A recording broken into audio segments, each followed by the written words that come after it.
Okay, so I asked, what is economics? And you guys, we had, wealth being involved, money being involved, and the flow of money. This thing called the economy, whatever that is, that was talked about. So, what is then?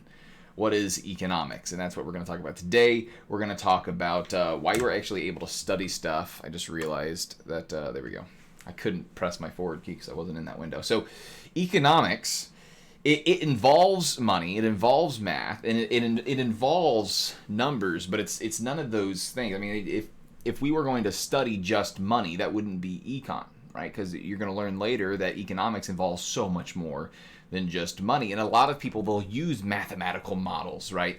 Those of you that have taken an econ class before, you know about the supply and demand graph, right? So there's a supply curve that goes upwards. There's a demand curve that slopes downwards, and you have price and quantity on certain axes, and then you can calculate what the equilibrium price is, and that's where you get market prices, and there's all that stuff, right? And there's all these regressions that economists that are in the field of econometrics can use, but really economics as a whole, as the whole study, right? It's not about math, right? It's not about numbers, right? Instead, economics is the study of choices. Simply put, we're gonna get into different, definitions, but really, economics, what we're looking at is, why do people make the choices they do?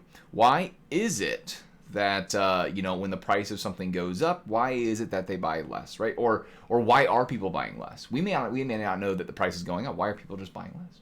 Right? Why is that happening, right? So we look at the choices people make, and we try to study why they do that, right? Because the idea is that if we can look back and we can see why people made the choices they did, we can maybe predict the choices that they would make in the future, right? And from I guess there are people that believe that we should have controls in the government, and make the government have different sorts of regulations and all that jazz. So we think that maybe if we can look back and see the things that have happened in the past, and why people made the choices they did there, then we can create better legislation that's more informed and will help make citizens act the way we want to, right? We see this happen all the time, right? We want people, or at least we can say that the government wants people to make the choice to smoke less. So we put a huge tax on cigarettes, right? We make it cost more.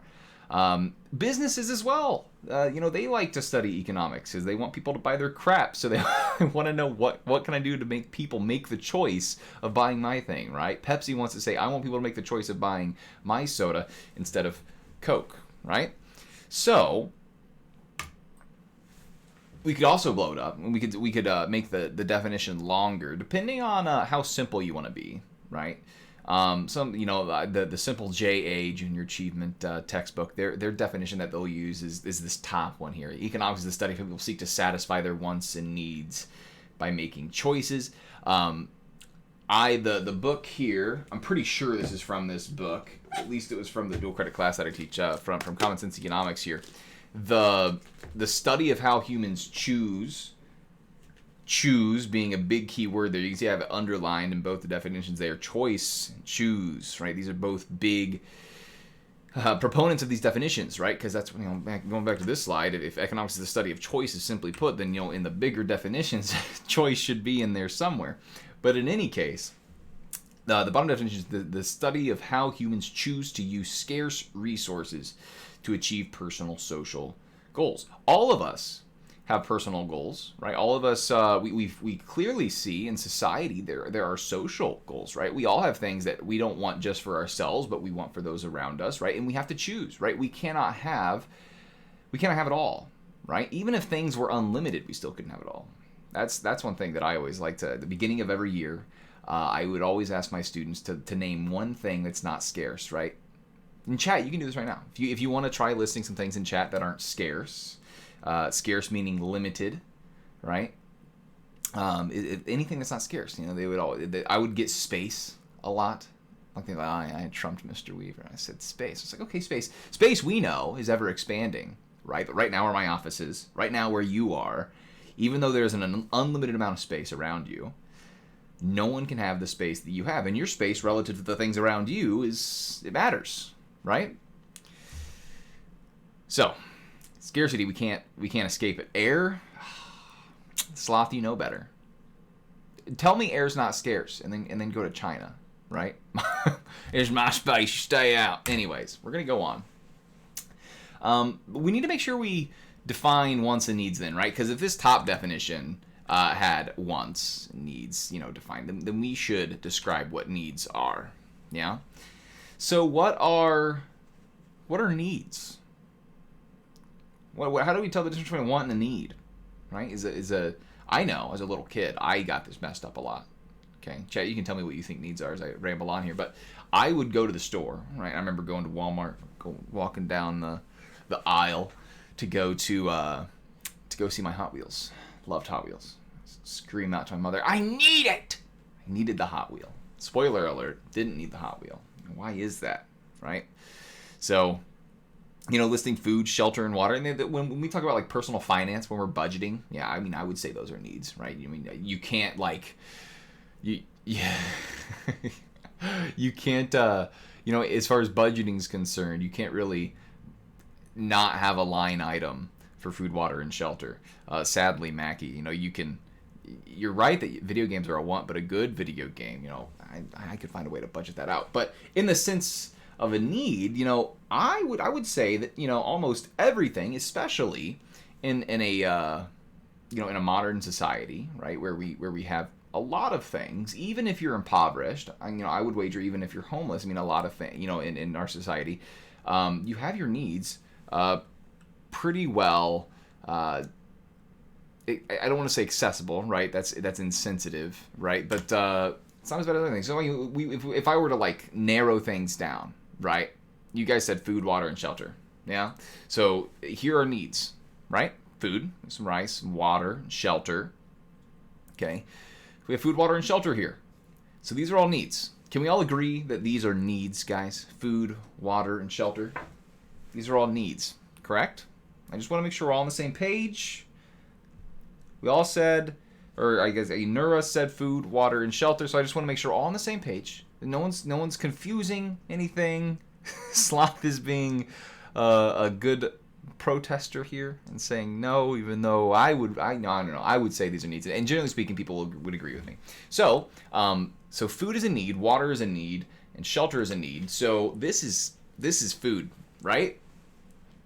Is this not a need? I would say so. Or is it a want? Well, I would also say it's a want. It's all relative, maybe. We said water is a need. What about this? Is this a need? You said water was a need. People normally agree with me that water's a need, so this is water. It's a need, right? No? Maybe not. No? You said shelter.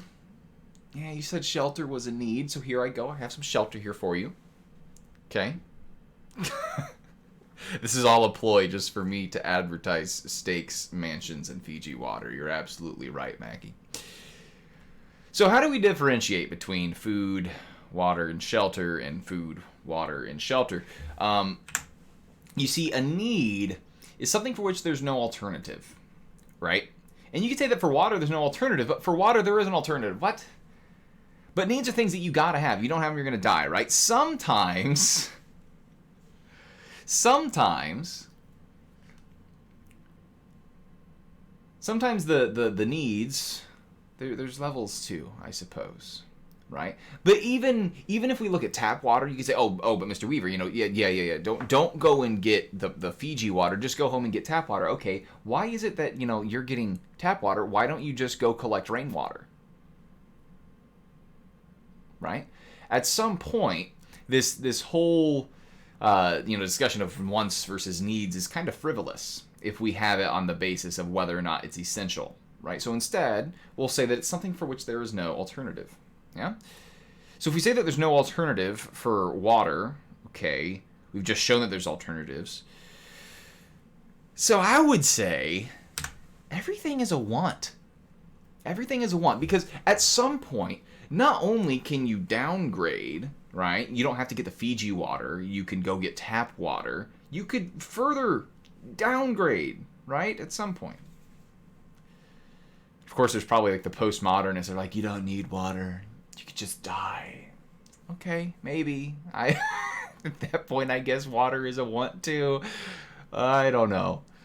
But a want is something that we make a choice to obtain depending on the cost. So, I want the Fiji water, so I'm going to go sacrifice, dollars and probably my pride to go get Fiji water, right? I could have ramen at home, but instead I'm going to sacrifice $20 and go get a steak, right? So, when we say about the access to these things is the need, you could, we could have, I talked about this earlier when I can't remember who brought it up. We were talking about as far as like personal finance needs versus wants. As far as personal finance is concerned, when you're budgeting things, if something's harder to access, you may consider it more of a want, right? The Fiji water, right? The $2,000 gaming PC, yes, that would be more of a want, right? And of course, too, my students, we would always talk about this, whether or not a car for somebody is a want versus a need, right? Because it's not even just scarcity that may cause something to be a need, right? Because water, depending on where you live, may not be that scarce, right? But if we go by the the budgeting or finance kind of definition of a need versus want, right? My JA textbook, they would always say that a need is something that is essential to survival, right? And a want is something non-essential. But as an economist, we kind of realize, okay, we say if we go by that definition, then it kind of all falls apart, right? Because if water is essential, then how come Fiji water is classified as a want sometimes? So this is why we use this definition instead, right? This is why we use something for which there's no alternative, right? But we know that we always consume things for which there's alternatives, right? We drink water from the tap instead of collecting rainwater, right? I guess you could argue that in some municipalities collecting rainwater is illegal, but we have wants, and we'll make choices to get those wants, right? I could have ramen every day and be the saltiest, literally, not figuratively here. I could be the saltiest person ever, right? But instead, I make sacrifices, and instead of being able to buy more video games or pay off more debt, I buy more expensive food. So instead of eating ramen, I eat, chicken, right? Something like that, okay? So we all make trade-offs. And I love these diagrams here, right? I mean, they're simple, and they demonstrate some good examples of what trade-offs are, right? So trade-offs, you give up one thing to get another thing. Okay. So whenever we're spending anything, whether it's time, money, any resource, right? If you're a goblin from World of Warcraft, of course they say time is money. But anyways, this is like a project. This diagram here, right? So if you want to do the project, if it's gonna be fast and good, let me see if I can see my cursor. Yeah, right. Oh wait, better yet, I've never used this thing. Oh, yeah, but guys, now we're winners. If you want it to be fast and good, right? If you want it to be fast and good, it ain't going to be cheap, yeah? If you want it to be fast and cheap, it's probably not going to be the highest quality, yeah? And if you want it to be good and cheap, it's going to take you a minute. And of course, on the other hand, if it's fast and cheap, okay, you get the point, right? By choosing some things, you're giving up on other things. To choose is to refuse. Right? When you choose something, you're refusing something. Okay? Today's super simple, right? But we need to make sure we're all on the same page, right? Because, there's fast and cheap McDonald's. Yes, absolutely. But the thing is, it's all taste and it's all relative, thankfully, right? Thankfully, this isn't 100% true for everything, right? Because I'm just maybe speaking for myself here, but even though McDonald's is fast and cheap, you see, guys, I have bad taste. So I think that it's good, right? Thankfully, value, it's all relative. It's all subjective. It's all based on the individual preferences of those that are around us, right? There are cars that are not cheap at all, but some in the car community would argue that they aren't fast and they aren't good. So how in the world did that happen? It's because, value's subjective. But in any case, whenever we're making decisions, whenever we choose, if we're going based off of this diagram, right? If you walked into some store where they're going to do a project for you, and say, well, mister, here's the deal. Well, we could do it fast and we could do it good, but it ain't going to be cheap, right? Well, you're making a trade-off, right? So, we also have to make some other assumptions, right? We're all today we're just laying the foundation so we can, kind of all be on the same page, right? Here's an assumption that you're gonna maybe laugh at, and just I have to ask that you. My definition of rational may not be the same as yours. I'll say that much. Okay, I'll say that my definition of rational may not, and Michel, it is not in the middle. I would wager. Not only is Taco Bell the best value in all of fast food, I love it so much. Arby's, I would agree with that as well. Arby's isn't the cheapest, even though they have the best price. Oh, also, I'm having the longest run-on sentence. Anyways, recently tried Hardee's, like within the past month or so. I think it may be one of my favorite fast food restaurants. They have this deal, it's like $6, and you get like a burger, and you get a chicken sandwich, you get fries, and they throw in a cookie. Wow. Okay, so here's an assumption we have to make. We have to assume in economics that everybody is rational. What do I mean by that? Because I know that you have people that you think are not rational in the slightest at all. And I'd say that there's people in my life that outside of me thinking like an economist, there are people that I would say are not are not rational. Okay, and we may have subjective thoughts on whether or not we think that what someone else is doing is rational. But here's what I mean by rational: people do things because they want to do them. People do things because they want to do them. They aren't stupid. Okay, they're not pathetic. They're not sociopaths. They're doing things because it's what they want to do based on the world they see around them, the costs of doing it, the benefits of doing it. They do it based on that, right? Here's how I came to the inability to digest this, right? I remember playing League of Legends, okay, and in League of Legends, it's a team game, and people can run off and do something on their own and be stupid, and then it hurts the whole team, right? And when someone does that, you can get upset and you can flame them, and you can just get mad and burn bridges, or you can kind of ask, okay, why were they doing that, right? What did they see? What did they see that made them want to go downriver, even though you couldn't see any of them on the minimap, right? What made them want to do that, right? Maybe they're like, okay, so I just saw 3 of them, up in top lane. So I thought it was a good idea to go, check Dragon to see if it was free and awarded and all that jazz, right? So, you have to look at what's in front of them. People are always doing things based on what they see, right? It's their world, right? I may look at a smoker and be like, that is the dumbest thing ever. But they like, yeah, man, I like the nicotine. Okay, sure. Whatever. Okay? They're doing it because they want to get what they want out of it. Even though it's something that I wouldn't want, they do. Right? So we have to assume that people do things because they want them. Is this against terms of service? I'm gonna toss, guys. Oh no. But is this person rational? An economist would say yes, right? If that's the assumption that we're making, this person's entirely rational, right?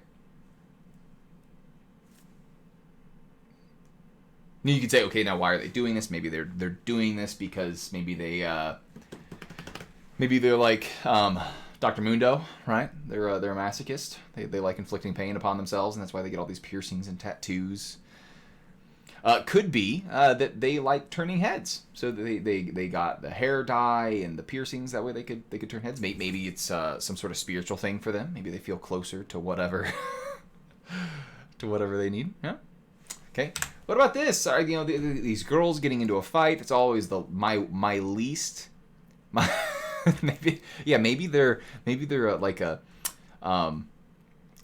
treasure hunter, and they're trying to throw off all of the other people with their detectors at the beach. Yeah, maybe that's it. Okay. And I would agree with you, Max. I look at that. I look at this photo. I'm like, that's a no for me, dog.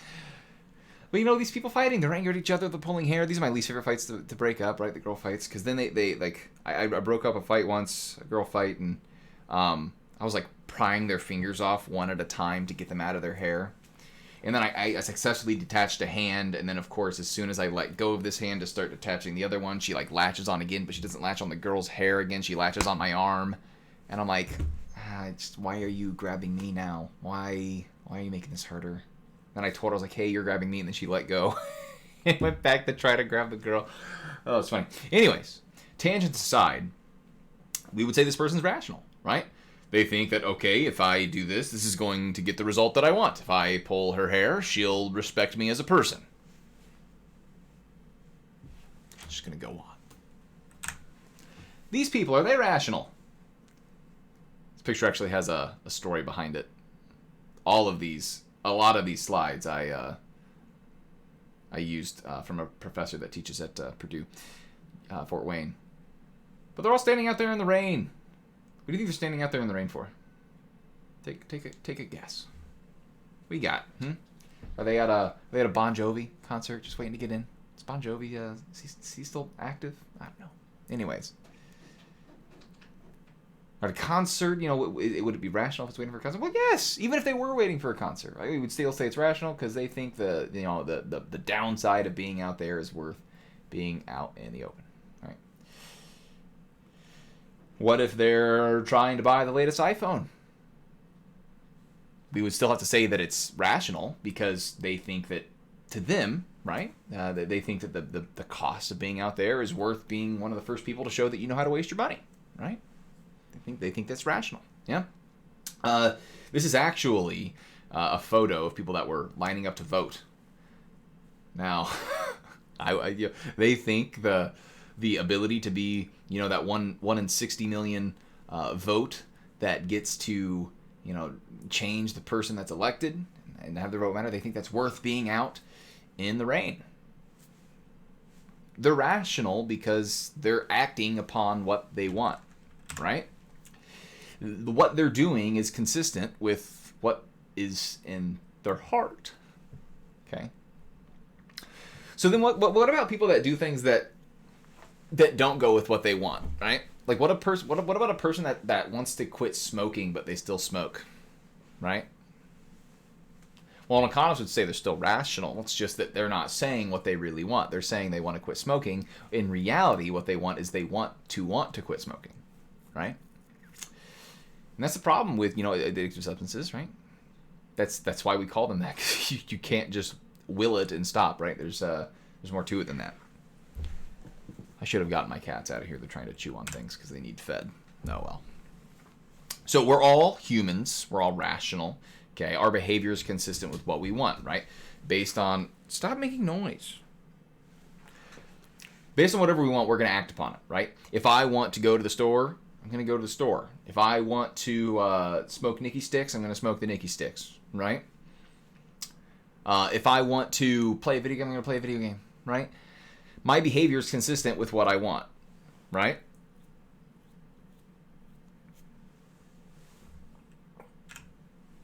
So we're going to watch this clip real quick.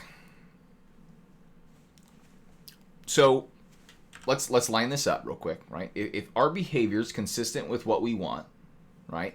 And if we as economists, right, if we're making choices based on what we want, and if we as economists, if we're going to study those choices, then... ergo, what people want matters, right? So, let's watch this video together here. So finally figured out my major. Oh yeah? I'm gonna look like a DJ real quick. It's not even so much a major. It's more like a life calling. Like a Zen thing. Yeah, it's like me and the wheel, and the water and the clay. Hopefully, it's not too loud. People really need ceramics badly.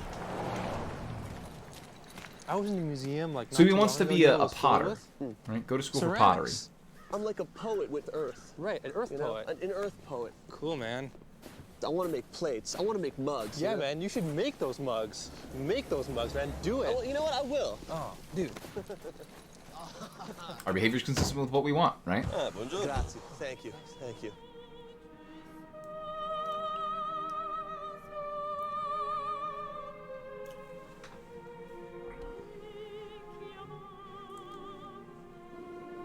You can always minor in ceramics. Yeah. The Range Rover by Land So, Rover. If our behavior is consistent with what we want, then what we want matters, right? Because if we're going to be making choices based on what we want, then if you want something different, then your choices are going to change, right? What we want matters. Because again, our behavior is consistent with what we want, right? They wanted to be a potter. They then found out that maybe to get the lifestyle that I want to live, pottery is not the way to go. So we can also change what we want. And when we change what we want, our behavior changes. Yeah. So you guys know this guy? This is Adam Smith, right? Wrote a book called The Wealth of Nations. Actually, it wasn't called The Wealth of Nations. It's like an inquiry into the wealth. It was a longer title. I digress. Okay. Anyways,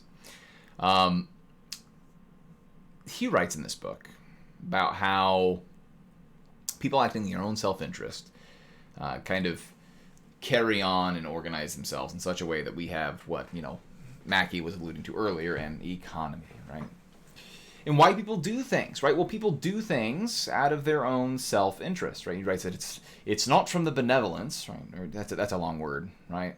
Has a lot of ease in there. Probably scary, right? Benevolence is from the good feeling of people, right? Just from them wanting to do good, right? It's not from the benevolence of the butcher, or the brewer, or the baker that we expect our dinner, but from regard to their own self-interest, right? And I guess he was Scottish, so it probably would have sounded more like, it's not from the benevolence of the butcher, or the brewer, or the baker that we expect our dinner, but from regard to their own self-interest. Probably would have sounded more like that. I don't know. Of course, he didn't say it. He wrote it in a book, so maybe that's also not true. Anyways. But his statement still stands, right? I don't go into McDonald's and then they feed me because, oh, Weaver, you're here. You look famished. Allow me to put this fried potato spear in a cardboard cutout and feed it to you. No, they don't, right? They give me food because I have little dollars, and they value these little dollars more than they value the food they're giving me, right? And of course, I go in there, and I'm like, yes, McDonald's, my pillar of the community. I'm so glad you're here. I'm here to make my first charitable donation of the week. No, I don't do that either, right? I give them money because I value their food more than I value my dollars. And yeah, we say that, that's very true. Actually, how foolish of them. They think that those potato spears are worth less. Those potato spears are clearly worth more. And that's why you're making the trade, right? We'll get into this later, but the whole reason that trades exist is because we value the other person's thing more than we value our own thing. That's why we agree to make the trade. If I thought the potato spears weren't worth more than my dollars, I wouldn't give them my dollars. That's actually, every time you don't buy something, that's what you're saying, right? You look at a game, you think it's not worth $60, and you don't buy it, that's what you're doing, all right? You see a new item come in, you think it's not worth it? Yeah, at McDonald's, it's new, it's shiny, but that ain't me, chief. That's what's happening there, okay?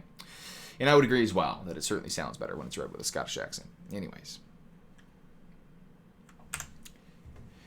And here's the thing. He said self-interest, right? Because out of their own interest. Their own interest. Greed. Okay, maybe not greed, right? You could say that maybe greed is excess interest. I would wager that we're all greedy and that we just need to chill out. It's just, whether or not you want to call it someone else's greed and how magnified it is. But let's talk about this interest, because we, there's a difference between being selfish and just, this self-interest that we talked about, right? When we're talking about self-interest, everybody's self-interest, right? Let's look at, two great people. We have John Muir, responsible for a lot of the national parks that we have, and then we have Mother Teresa, who served people and built, a lot of hospitals and tried to help as many people as you possibly could, right? Both of them are self-interested, right? Because both of them were interested in doing things that, even though they weren't necessarily trying to help themselves, they were still pursuing their own goals. Yeah? So, Mother Teresa, she would have sacrificed all of the wilderness of India in order to provide more hospitals, right? She wanted to help people. Yeah? And whether or not, the conversation's not whether or not, sacrificing the whole, wilderness of India would, to provide more hospitals would have been useful. Maybe it would have been a surplus in hospitals and it would have been a waste. But let's assume that it would help. She would have done that. She would have made that decision, right? That's self-interest. But, look at a person, John Muir. He said, okay, look, here's the deal. Let's find someplace else to put these hospitals. And let's not sacrifice all this natural beauty that's there in India. Let's preserve it for future generations to enjoy. Right? Both of them are self-interested. You couldn't say that they're selfish. We make decisions based off of what, our own goals are, whether they be individual, whether it be goals that we buy into, right? Like some sort of a social goal that we agree with and that we want to pursue alongside others. We do things out of our own self-interest, out of what we want to do. You can't escape that. Reminds me of, there's an episode of Friends where Phoebe is, what was it? I think it's one of the guys. I think it may be one of the guys tells, was it the guys? I think it was one of the guys tells Phoebe that, no matter what, anything she does is selfish. Hello, Andreas. Welcome. They say anything that you do, Phoebe, is going to be a selfish act. So she tries to go through the whole episode trying to do something. She realizes that even though she's trying to do things selflessly, she's doing things selflessly because she's doing them to show that she can do something selflessly for her own goal of showing that she can do something selflessly, right? So everything's self-interest, yeah? And that's not necessarily a bad thing, right? And the truth is that no matter where you go, you cannot escape self-interest, right? No matter where you go, you cannot escape greed, whether you're in a capitalist country or a communist one, right? So we're all ruled by the raging sea of self-interest. So now that we have that scaffolding done, we're kind of all on the same page. Okay. The whole of my class is built on this book here. Okay. This book here, right? It's Common Sense Economics, written by Gortney. It's got 12 points in it, which have been separated into 4 sections. Or I guess there's 4 sections that have it's 12 points in one, maybe 10 in the other. Anyways, literally we just go through this book. The units are literally broken into the parts of the book, and then every week we'll try to cover 1 or 2 of the sections, and that's it. So when I have these numbers here, it just refers to. Okay, well, this first part is called the 12 key elements of economics. So then this is the first key element that we're going to be talking about. So, first element is incentives, right? Incentives matter a whole lot. I just realized I'm on another page again. All right. So incentives are what we think we'll get or what we think will happen whenever we do something, right? So penalties are the bad things, right? We don't want things to happen to us, so we'll do something, right? As a kid, I would do stuff because I didn't want my mom to come after me with the wooden spatula. Yeah, don't know about you guys, but that was quite the incentive for me. Or I may have done things so I could get something, right? I would, I don't know, I go to work so I get money, right? Don't get me wrong, I like talking about economics, but at some point I need to put food on the table, and I'd rather do it teaching than I don't know, working a job that I don't like as much, right? But that's why I work, right? I'd also like to stay at home and play video games all day. I probably wouldn't be exactly the person that I want to be, but I'm given the incentives. Whoopsie. So the thing is, though, right? Just a minute, if I would probably stay home if I had the pay to do so. But if we change the incentives, we can change the behavior. Yeah. I always talk about Minecraft in my class when it comes to incentives, right? I use the pig in Minecraft, right? You make an item similar to this here in Minecraft, the carrot on a stick. You make one of those, and you get that pig to go for miles, right? Or another way to get a pig move is you hit it with a stick, right? So those are incentives, right? A lot of times you'll hear these, this metaphor that I just drew out, right? It's like carrots or sticks, right? Incentives can be carrots, things that we chase after, or it can be sticks, things that we run away with. No, those are rocks, not pigs, Mackie. So if we change the incentives, we can change behavior, right? That's the idea, right? Because if people are doing things based off of what they want, right? And if what they want are those incentives, then if we change the incentives, they may not or may do more of whatever activity that we were talking about, right? How many of you, so I know some of you have jobs. How many of you right now, check personal email, watch videos, scroll through social media? How many of you, do, personal things at work? Anyone want to just admit? I won't tell your boss, I promise. I myself You know, I'll finish and I'll have like 5 minutes at the end of class. I may, like, you know, check to see whether or not there's a personal email that came through. I may check to see whether or not a package has been delivered. I've been waiting on a new DC Deck Builder game to come. I just recently, I was scrolling through my wish list and it said that someone ordered an item for me, and I've been waiting for it forever. But do you maybe take a break that's maybe a minute longer than it should have been? Do you? You ever clock out, you know, just maybe a little bit early? So regardless, folks, tell me whether or not you would do those things if this was your workplace. Hey, play the video. When we asked Reebok to send us Terry Tate, some people thought we were crazy. But I'm a firm believer in paradigm breaking, outside the box thinking. Hey, buddy. Break was over 15 minutes ago, Mitch! And since Terry's been with us, our productivity has gone up 46%. We're getting more from our employees than ever before. You know you need a cover sheet on your TPS reports, Richard! That ain't new, baby! Hey, Terry. Hey, Janice! But what's really impressed me is how Terry's become part of the Felcher family. He fits right in here. That's a long distance call, Doug! To be honest, I wish Reebok sent us 10 Terry Tates. You wanna play games, Gene? Well, when it's game time, it's pay time, baby! Woo! So if your office was like that, or your workplace was like that, you take an extra break longer than it meant to, you didn't do something on time,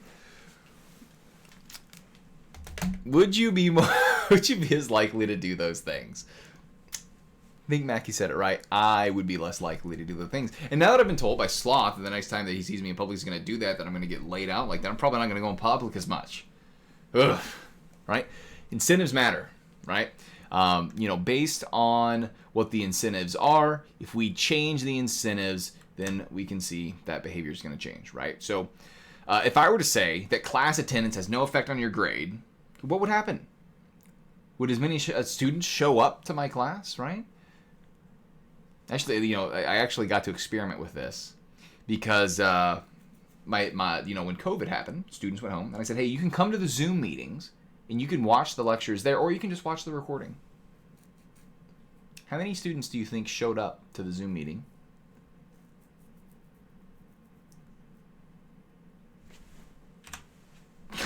COVID was actually the perfect experiment for this. I had 2 students show up consistently the whole time. That's it, right? You change the incentives, you change the behavior. Okay, and I'm glad to hear that, Nura. What if I said that no matter what you do, how about this? No matter what you do or don't do, you'll get a C in my class, no matter what. What would happen to the level of studying before testing? What would happen to the amount of paying attention, right?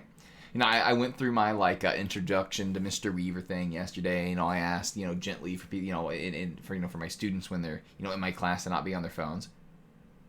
And some of them stay on their phones anyways. Yeah, but those kids fail the class, right? Here they could do it and get away with it, right? It'd be totally okay. Incentives matter. So here's the thing, though. We got to be careful. We got to be careful with incentives. Because we can't think that we are these big masterminds that if we just create the right incentives, we'll get people to do exactly what we want. Okay? The government tries to do this all the time. Okay? Companies try to do this all the time. Video games try to do this all the time. Right? So many times a video game has been patched because a developer has made an update that they're like, no, because they just didn't see it coming. So let's watch this video about how incentives can kind of be messed up. This is Freakonomics. I think from that movie. They had a movie. Lying down, swinging a pillow around. What's going on here? If I give you a slice of juicy fruit, will you say whatever I want? No. No. What a brat. That's juicy fruit. You take it and run, kid. No matter how smart you are, and economists think they're pretty smart, you come up with some incentive scheme that you think is the perfect one to entice exactly the behavior you have in mind. And you said an army of people within. This guy's an economist. He wrote something super controversial. People took it out of context what he was meaning, but they just did a study and looked at the effect that the legalization of abortion had on crime. He wasn't, saying for or against. He was saying here's what the data's saying. And then this is Stephen Dubner from he wrote the book Freakonomics. He also has the podcast Freakonomics. Totally recommend it. But this guy knows what he's talking about. This guy, he's talked to economists enough. You can essentially believe they're good people. That's what I'm saying. I would watch the Freakonomics podcast. Figure out how to beat that. Listen to it. Game, and they absolutely will beat tell it. them about Amanda. It's a long story. They can't possibly.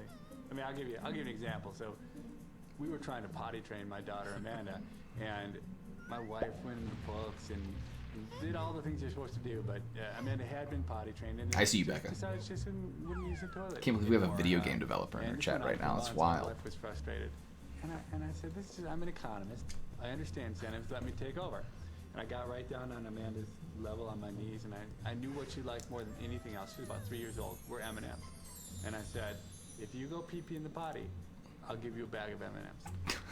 I just heard a grown man say pee-pee in the potty. She walked over to the potty. She went to the bathroom. I turned to my wife and I said, let the economist handle it. And indeed, for the next couple of days. So you make the incentives the right way, and you get the behavior you want, right? Oh, just give the kid candy. They go to the bathroom.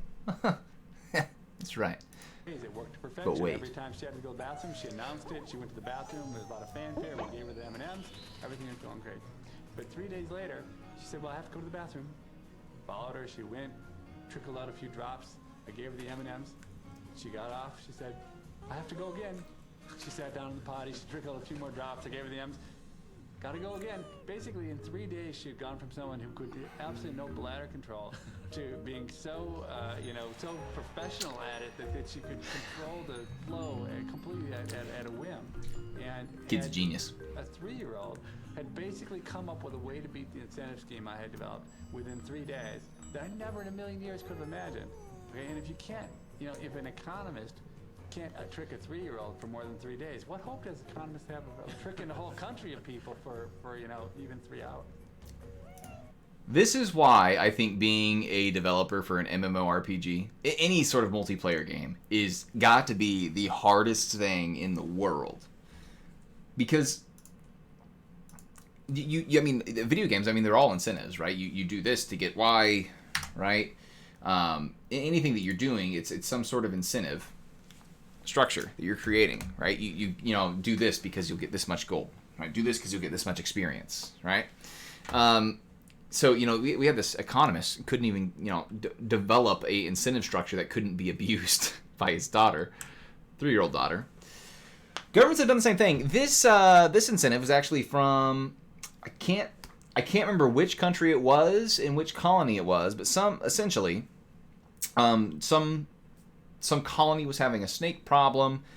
So the crown told the colonists, hey, for every snakehead you bring us, we'll pay you for it, right? Because the idea is we'll kill some of the snakes because you guys have to cut off a snake's head and that will kill it. So I'm not sure where you guys stand on biology, but what happened?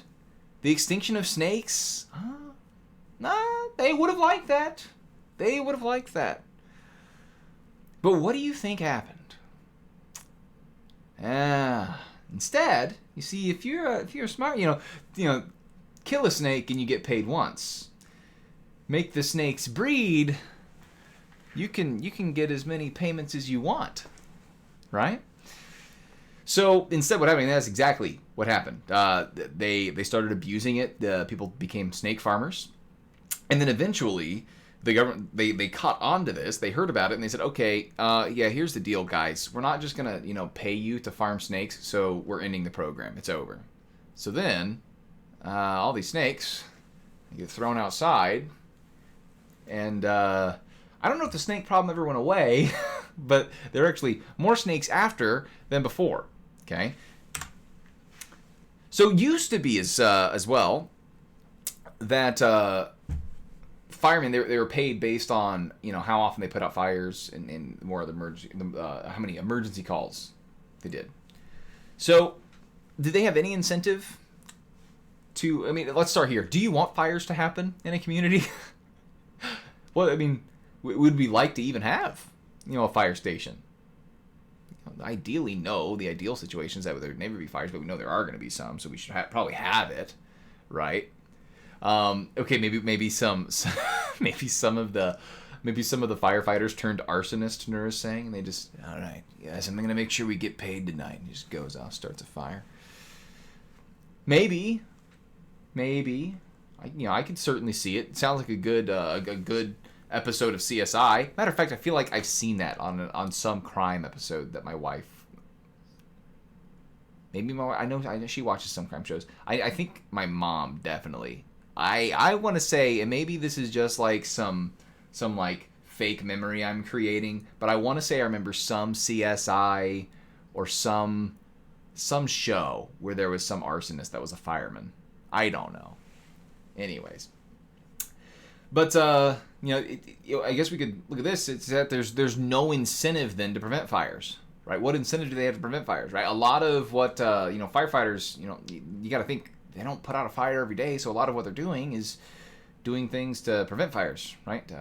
Education. Every time I would drive by the fire station in my town, for a while there was something about them giving out free smoke detectors. Yeah, I know stuff. I know what hangs from my ceiling. But they focus a lot on fire prevention, right? I don't know about you guys, but I had a field trip. To go to the fire station, and I got to go down the pole. I was practicing for a future career. Maybe not. I like the career I have. Don't expect to change anytime soon. Not that desperate. And I got to see the big red trucks, and you'd crawl into one side of the cockpit. It's a car, or it's a truck. Is that called a cockpit? I don't know. You'd go in one side of the truck, come out the other. It's like, oh, I feel so cool. And then there was the trailer they had. The fire station had like a trailer where you could go into the trailer and like, all right, guys, now this is what happens when there's a fire. You're going to get down low, and you're going to crawl, and then you're going to feel the door with the back of your hand. It's like that episode of The Office. We could totally watch that clip. We can do that later. The cab. Yeah, words. What about this one? This was true during, I want to say this is what happened, back in the day, because we considered bodies, I don't know, it was taboo to be with bad feeling, and you're like, well, if it's gonna be a dead person, at least let it be a person that we don't care about, right? So it could only be executed criminals. So you can imagine that the supply of cadavers was relatively low, right? The supply of cadavers is relatively low, yeah. So what do you think this caused? Any ideas? I know one thing you guys may say, and this is what I thought as well. If you say it, I'll admit to it. That's exactly what I thought. I thought judges would be, they'd have an incentive. Maybe they had people on the sides like, hey, look, this guy, I know he only stole a cabbage, but if you just off him, I really need to know how a liver works. So if you could just make sure that gets in, I'd appreciate it. See, that's what I thought. Maybe I'm I don't know, more negative than most, or maybe that's how most people see it. Maybe the actual action is less obvious, and it's grave robbing. Yes, exactly. Because the only way to get them was so weird, people would just, maybe we don't get an executed person. Maybe we just, someone dies because they choke on a cabbage they stole, so we'll just wait for the funeral to get buried. We go in, we dig up the bodies. I've heard, I don't know if it's true, someone can fact check me if you want to, but I think a lot of the bodies that Leonardo da Vinci, that he used in order to get his understanding of anatomy, I think actually came from him grave robbing. I think I heard that little, I don't know, untrue fact somewhere. I don't know if it's true or not, but I think I've heard that said before on some, I don't know, probably like top 10 YouTube video that I was, wasting my time on YouTube with. What about this? This is also another true story. Don't know where it was. I want to say it was in Asia. Some dig site in Asia. Of course, Asia, totally a small place. Really, really boils it down. But these archaeologists, they went there and they were like, okay, dude, oh my goodness. The dig site is huge. There's so many places. And I actually think it was pottery. I don't think it was dinosaur bones or anything like that. I think it was pottery. And they said, hey, I'm a genius. Leave it to the economists. Okay? Here's an incentive structure we'll give the locals. We'll say, hey, locals, here's the deal. You bring us back a fragment, we'll give you some money. Okay, and we'll pay you based on each fragment you get us. So if you then are one of those locals and you have that incentive structure, what do you think these locals then did? What do you think happened? What was the result of this incentive structure you gave? Or they gave? Not you. Were any of you archaeologists? You know this story, maybe? No. What do you think happened?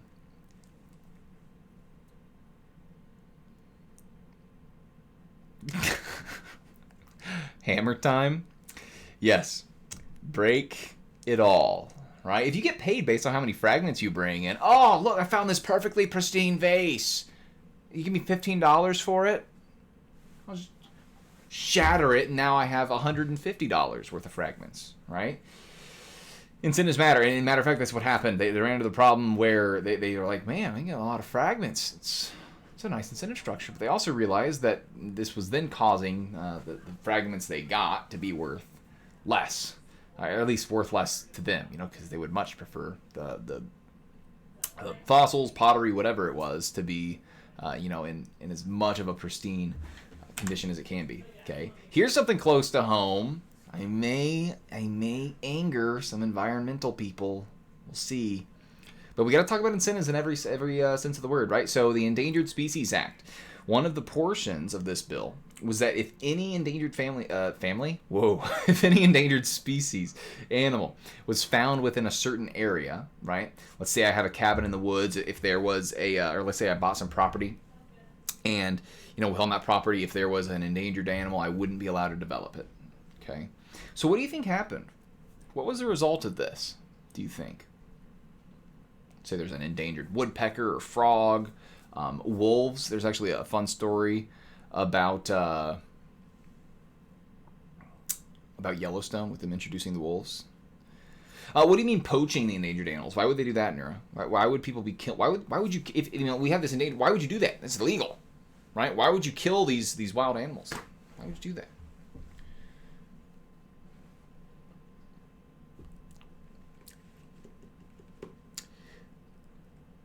Because they're in my way of doing what I want.